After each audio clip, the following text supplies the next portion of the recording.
Reka nsubire iteka n'umunezero nangere mbaramutse abandi ndabahemwiriwe nshuti banywanyi bacu mukurikirana amakuru n'ibiganiro mugezwa naho nange Bunyoni umugenzi hano kwimbonesha kure yanje ndetse ari nayo yanyu imbonesha kure imwe rudende ibashikiriza vyinshi cane bikubiyemo ivyo amatwi yanyu atiketse yumva na makuru atosoye amakuru yizewe amakuru tuba twatoje mu buryo bwimbitse maze nkavuga ngo reka nze nyabashikirize maze mubashe kumviriza vyinshi cane bikubiyemo ivyo amatwi yanyu atigeze yumva n'amakuru nyene mbabwiriza biri kuvugwa mu gihugu cacu cyo Burundi mbabwiriza biri kuvugwa makomine atandukanye cane nk'ababwiriza biri kuvugwa muri vy'ubutegetsi no mu bisata vya politike babwiriza nyene ibiri kuvugwa mu mvo n'imvano nk'ababwiriza biri kuvugwa ijyaniro mu gufya baturanye mbabwiriza biri kuvugwa mu ruga rw'intambara murabize neza ko ari intambara iri guza umutwe twaje ibigwanisho M23 ndetse n'ingabo z'igihugu za FARDC babwiriza nibiri kuvugwa nyene mu bihugu vy'abaturanyi babwiriza kuva mu gihugu cy'u Rwanda Tanzania Kenya Uganda ndetse n'ahandi hirya hino muri Afrika ndetse n'abwiriza n'ibiri kuva mu bihugu vyo mu makungu ya kure na cane mu bihugu vy'ibiyaga binini reka ndakengurukira wajije gufyonda sabone wamanutse hasi ukaja mu kumodoka ndetse sabone ugafyonda ko wamara gufyonda sabone kandi ukibutsa kudusangiza n'ibitekerezo naho ndahera nsaba naho utareza gufyonda sabone kwamanuka hasi ukaja mu kumodoka ndetse sabone ugafyonda ko ndetse wamara gufyonda sabone kandi naho ukibuka kudusangiza n'ibitekerezo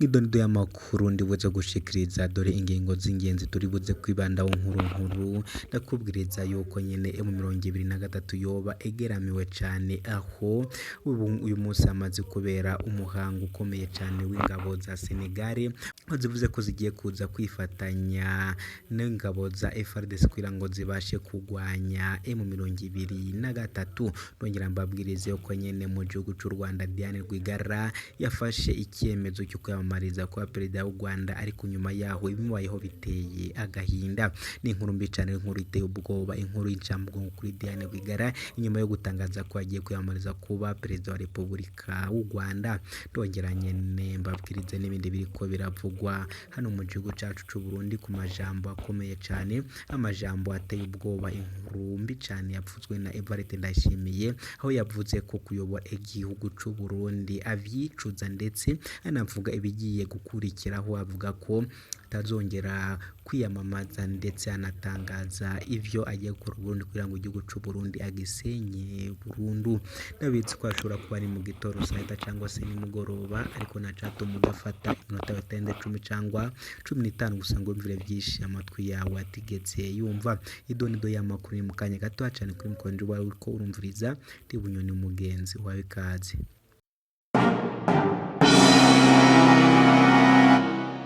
kwaze mwidonido y'amakuru naguteguriye hamwe nanje Bunyoni umugenzi reka ntangure kuri iyi nkuru iri kuvugwa kuri General Evariste Ndayishimiye aho neva yavuze ko kandi anagaragaza ko yicuza kuyobora u Burundi mu perezida wa Repubulika y'u Burundi Evariste Ndayishimiye yagaragaje ko yicuza kuyobora iki gihugu kuko kigoye kurusha ubuyahudi ubwo mu gihe cya Yesu yari akiriye ku isi ni ijambo yakomoye ku bujura yemeje ko ikigo gishinzwe iterambere ry'ubuhinzi bw'ikawa ODECA gikorera ubuhinzi b'iki gihingwa ngengabukungu muri iki kiganiro n'abayobozi bo mu nzego z'ibanze n'abashinzwe umutekano mu ntara ya Gitega Perezida Ndayishimiye yasobanuye ko ubuhinzi yishyurwa amafaranga y'u Burundi abarirwa mu majana 5 ku kilo cya kawa ariko ODECA bikakigurisha yabarirwa mu bihumbi 6 ngo ibi vyatumye mu mwaka wose kibahomvya miliyoni 47 z'amadolari uyu mukuru w'igihugu kandi atangaje ko abahinzi bakawa aribo bashora imbaraga nyinshi cyane mu buhinzi bityo ko aribo bakabaye bakuramo inyungu nyinshi kurusha iki kigo gishinzwe iterambere ryabo yongeye kandi anerekana ko bitewe n'igiciro cya kawa kiri hasi ku bahinzi hari abatangiye kujya bayirandura kugira ngo bayirimbure ndetse banayisimbuze ibindi bihingwa gusa mu rwego rwo gukemura iki kibazo atangaje ko yishyiriyeho itsinda rikurikirana uko ikawa izajya icuruzwa kuko ku buryo umuhinzi azajya agurirwa ku madolari ari hagati y'6 n'8. Ndayishimiye kandi yagaragaje ko bisa naho hari abarundi Imana yaremye kugira ngo bahirike Uburundi kandi ko ni nabo bakora ibishoboka byose kugira ngo batagire iterambere butera mu iterambere. Yatunze urutoki Odeka n'uruganda Sosumo rutunganya isukari yabanje kwimyoza maze agira ati reka ndababwire nta gihugu kigoye nko kuyobora nk'Uburundi. Nashobora nkayobora Ubuyahudi mu gihe cya Yesu nawe yatwaraga indyarya, abiyorobetsi, abibone mu mutwe, abantu batagira ikindi batekereza atari ikibi gusa. Muvuga icyiza babona ikibi kandi bakakwiyoberaho kugeza aho ashavura akavuga ati mwamva mwe. Uyu mukuru w'igihugu yagaragaje ko Abayahudi bari barazengereje Yesu, ongeraho ko afata ibiboko ubwo bacuruzaga mu rusengero, yicuza icyatumye Imana ibarema. Yemeza ko hari ababona amahirwe yo kuyobora Uburundi bakabujujunya mu rwobo.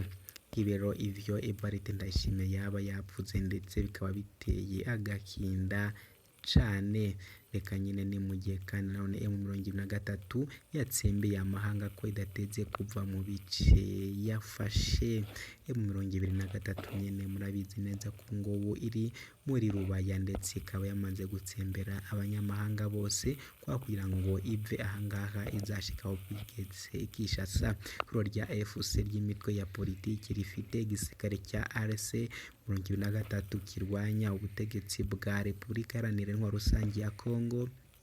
cyatsembeye amahanga ko kidateze gukura abagwanyi baryo mu bice vyo mu ntara ya Kivu y'Amajyaruguru bafashe nk'uko ari iwabo. Ubu butumwa bugaragara mu itangazo ryashyizweho umukono n'umuhuzabikorwa w'ihuriro Corneille Nangaa, mu gihe Amerika n'ibihugu vy'Uburayi bikomeje gushyira igitugu kuri aba bagwanyi bibasaba guhagarika imigwano no kuva mu bice vyose byafashe kuva mu mwaka 2022. Corneille Nangaa yatangaje ko kugwa magana abagwanyi ba M23 ari uburyarya bogamiye kwicengera amatwara y'ubutegetsi bwa Repubulika Iharanira Intwaro Rusange ya Kongo bugaragaza ko ari Abanyarwanda. Asobanura ko icyo bagwanira ari uburenganzira bw'ubwenegihugu bambuwe ndetse n'ubwa bene wabo bahungiye mu mahanga. Yagize ati ibice mu 23 igenzura byarabuhowe kandi abenshi bo mu bagwanyi bayo nivyo bakuyemo baratashye kandi bari kurwana kugira ngo imiryango yabo imaze imyaka ishika 30 mu buhungiro itahe. Bari kwisubiza ibice byanyazwe na FDLR n'imitwe ya Wazalendo kandi intego bafite n'ukurinda abasivili. Ubutegetsi bubi bwa kinyamaswa bwa Kinshasa nk'umunyamuryango wa FC23 iri gutanga umusanzu mu kwimakaza demokarasi n'ubuyobozi bushoboye kandi budaheza. Uyu muhuzabikorwa wa FC yatangaje ko Perezida Felix Antoine Tshisekedi Tshilombo adashaka ko abaturage bo muri Kongo bimuwe mu vyabo n'intambara bataha, kuko ashaka kubifashisha mu kuyovya amahanga mu mpamvu umuzi n'umutekano muke w'Uburasirazuba bwa Repubulika Iharanira Intwaro Rusange ya Kongo. Yagaragaje ko abadepite ku rwego rw'intara bagerageje gukora ubukangurambaga busaba abahunze gutaha. Leta ya Repubulika Iharanira Intwaro Rusange ya Kongo yabafunze mu buryo butemewe n'amategeko. Asobanura ko hari n'abandi banyekongo babaga mu bice bigenzurwa n'ingabo za leta ya Wazalendo bahungiye mu bigenzurwa na M23 bahunga ubwicanyi. mu gihe bimwe mu bihugu vyamagana M23 ntabwo bigaragaza ko ubugizi bwa nabi bwa FDLR buri mu mpamvu muzi zatumye abanyekongo bafata intwaro kugira ngo birwaneho. Nange yagaragaje ko mu gihe uyu mutwe washinzwe n'abanyarwanda bagize uruhara muri jenoside yakorewe abatutsi utarandurwa, uburasirazuba bwa Repubulika Iharanira Rusange ya Kongo utazigera utekana. Yagize ati umuhate wose udakemura ikibazo giterwa na FDLR, udatuma impunzi zahungiye mu bihugu vy'abaturanyi zitahuka no kugira ngo abaturage babane mu mahoro nta musaruro uzatanga. AFC ni ihuriro ryashinzwe mu Kuboza mu mwaka wa 2023. Intego rifise nk'uko Nanga yabisobanuye ni ugufata ibice byose by'igihugu guhera mu bigize Kivu y'Amajyaruguru kugeza ubwo rizakuriraho ubutegetsi bwa Tshisekedi. Ngayo nguko rero nyene biriko birabera hano muri Repubulika Iharanira Rusange ya Kongo, birakomeye cyane ndetse biranateye inkeke. Reka tunyaruke no mu gihugu cy'u Rwanda tubabwirize ko Diane Rwigara utavuga rumwe n'ubutegetsi bw'igihugu cy'u Rwanda nawe yoba yafashe umwanzuro wo kwiyamamaza kuba perezida w'igihugu cy'u Rwanda. Diane Rwigara yabwiye BBC ko yafashe icyemezo cyo kongera kwiyamamariza umwanya wa perezida wa Repubulika mu matora azaba muri uyu mwaka 2024. Diane yaherukaga kugerageza muri ibi mu mwaka wa 2017 ariko kandidatire ye yanzwe na komisiyo y'amatora ivuga ko yakusanyije imikono mihimbano y'abantu basabwa muri buri karere kugira ngo umuntu yemererwe nk'umunyarwanda cyangwa umukandida ku mwanya wa perezida. Diane yahakanye ibi avuga ko yari yujuje ibisabwa kugira ngo yiyamamaze, ahubwo ko yavanywe mu yamamaza kubera impamvu za politike. Uyu munsi ntiyahise asubiza ibibazo ku bijanye no kongera kwiyamamaza, gusa yemeje ko ari byo koko agiye kwiyamamaza. Nanone mu mwaka wa 2017 yatangaje ibibazo bitandukanye mu Rwanda ashaka gukemura aramutse atowe, ariko amaze gutangaza iyo gahunda ye hakurikiyeho ibikorwa bitandukanye byo kumwibasira ku mbuga nkoranyambaga. Icyo gihe yafashwe arafungwa, we na nyina na murumuna we Anne Rwigara baregwa ibyaha byo kunyereza imisoro, ibyaha bo bashakanye kuri Diane hiyongeraho n'icyaha cyo gushishikariza rubanda kwigomeka ku butegetsi buriho mu Rwanda, icyaha yahakanye kandi yagizweho umwere. Bitewe no kuri iyi nshuro Diane Rwigara yaza nk'umukandida utavuga rumwe n'ubutegetsi. Ntibizwi neza niba Diane Rwigara atazarebwa n'ingingo z'ubusembwa mu vy'amategeko kuko yamaze hafi umwaka umwe afunze hagati ya 17 ndetse na 2018. Diane w'ikigero cy'imyaka 42 ni umukobwa wa Assinapol Rwigara, umunyemari wapfuye mu 2015 mu buryo butavugwaho rumwe. Polisi yatangaje ko yishwe n'impanuka yo mu muhanda mu gihe umuryango we avuga ko yapfuye yishwe. Abakorera nyine biri kuba ni akarorero gusa nshuti banywanyi bacu, reka mbese ubikiye ahangaha gusa mwese mumeze ndabasaba gufyonda sabone ko mukomeza kubana nanjye. Ndabakunda cyane, kagira Imana amahera kuri mikoro njema muri ko murumva ndi Bunyoni umugenzi. Ciao ciao.